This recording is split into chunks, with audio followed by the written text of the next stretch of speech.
And Yes. especially like how often how is it determined who plays when, especially in like the preseason?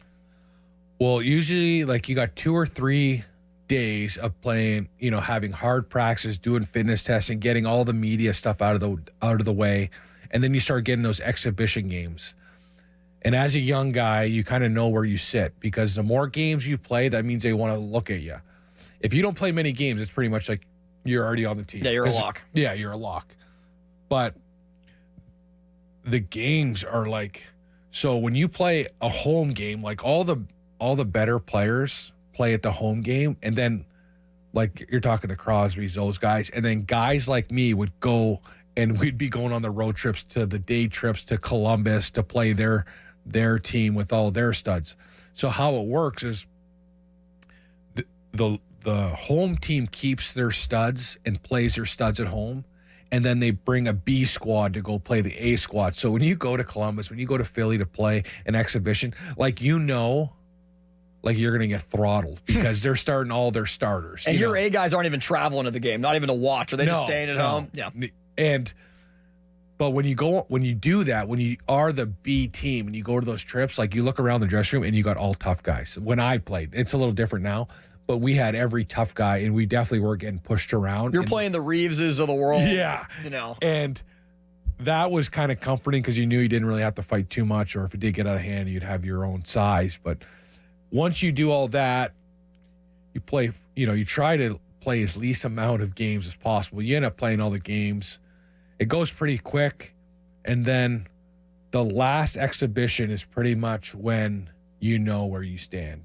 And you have pretty much the whole team except maybe 1 or 2 of the studs. Like Sid won't play, or, Tanger or someone. But everyone else in the lineup. So you're trying to make that last game. And my first year, I had a great camp.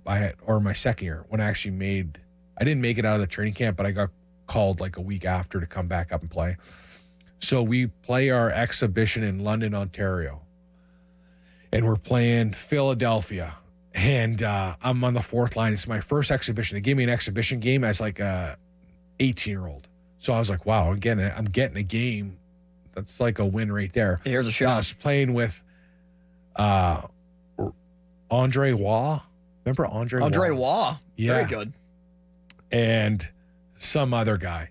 And I remember we looked at Philly's lineup and it was just meatheads. We were playing in London and they're all meatheads. And I remember Andre Waugh looks at me and goes, hey, I know you're trying to make the team, but just like don't run around and hit their tough guys, because that means I have to come in and beat you. Like lay the boom. Yeah, lay basically. the boom. Like, and I don't want to do that. It's not even the year. It doesn't count. It doesn't count with my stats.